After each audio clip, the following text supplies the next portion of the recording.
What's up, guys? Welcome back to the Mic Check Podcast. This is T Word, the People's Champ. Thank you for tuning in.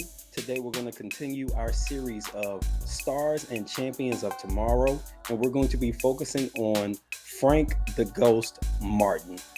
He's promoted by Man Down Promotions, which is owned by none other than Errol Spence Jr. But before we get into the video, don't forget to like, comment. Please do subscribe. We're continuously growing and we appreciate the continued support. So thank you in advance. Don't forget to hit that like button. All right, so let's go ahead and get right into it. Again, we're talking about Frank Martin, aka the Ghost.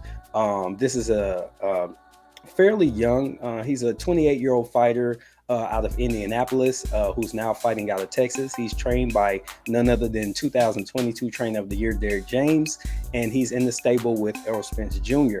So he is being groomed by men with championship pedigree. You have championship coach as well as championship stablemates in Errol Spence, as well as Jamel Charlo, who's a undisputed champion at 154 pounds, aka junior middleweight.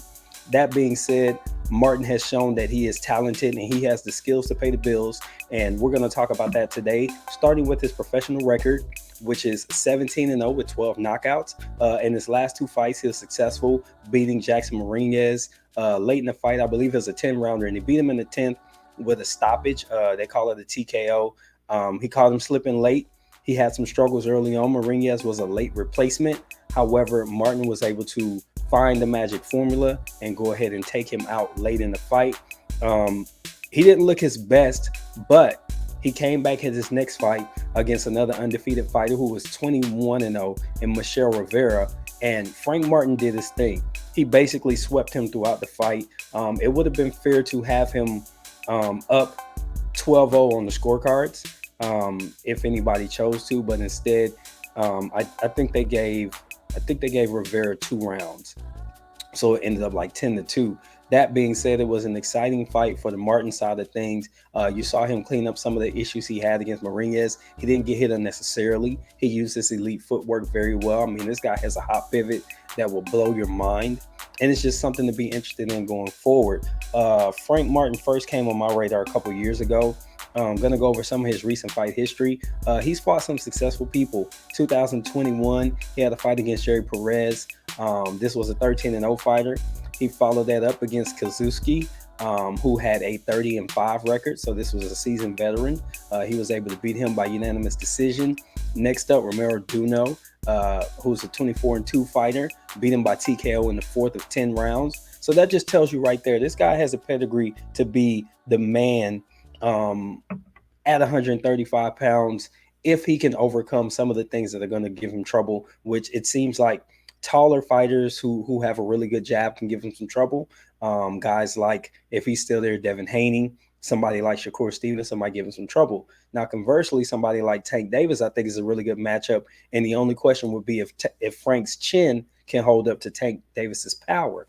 Another fighter who I think would be a really good matchup, but it might be just a little bit too early for them to fight, even though Keyshawn's a little bit younger. Frank's 28. Keyshawn Davis is 24. That's going to be a really good fight at some point. I just don't think right now Keyshawn's ready. They're about the same height. Obviously, they fight at 135 pounds. But I believe that Frank Martin has done enough to put himself in the championship conversation. He's almost a mandatory for the WBA regular belt, which is possessed by Gervonta Tank Davis at this time.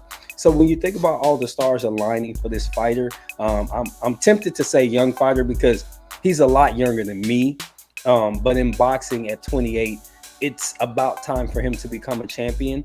He's got the build to probably move up to 140 in the next couple of years if there's no smoke or opportunities at 135. I don't think he can make 130 because he's a very muscular framed individual. So I don't see him going down to 130, but he could go up to 140 and potentially end his career at 147, depending on how quickly he moves. Errol Spence is not the most experienced promoter, so I don't know if he has an exact plan for how he wants to move Frank Martin, but I'd be a little bit hesitant to move him too fast for 135, because with Devin Haney moving on, you're going to have probably the belts are going to get broken up unless he's to go in there and maybe lose to somebody like Gervonta Davis or Shakur Stevenson, and one person takes the belts off him. If those belts are broken up, Frank Martin will be one of the guys with a great opportunity to win one of those belts, and he'll be head to head with Tank Davis for a couple of them. In my opinion, I don't even think Shakur Stevenson's going to stay at 135 very long. So you've got guys like Keyshawn Davis coming up. You got some guys that can move back and forth between the class, like Abdullah Mason, young guys like that are going to be putting their name into the pot. You've got guys that might come up for 130 if those belts become available and try to put their name in the hat. Somebody like Oshaki Foster, who just won a belt, he's big enough to be competitive at 135, even though he's been a career 130 pounder, and he's a little bit older too. So I don't know how long he's going to hang in his division. So these are the guys to be on the lookout for Frank Martin to compete head to head with. And I think that he has a really good chance to be one of the stars of the 135-pound division alongside Gervonta Davis and Shakur Stevenson for the next couple of years before eventually moving up. But again, you guys should go ahead and check him out. A couple of his fights are available on YouTube, so feel free to take a look. I'm going to go ahead and wrap things right there. Again, Frank the Ghost Martin, 17-0, 12 knockouts. Definitely on his way to the top of the WBA rankings, so be on the lookout for him. So this has been Stars and Champions of Tomorrow. This is T Word. I'm exiting the booth. The mic check is out. Until the next time, peace.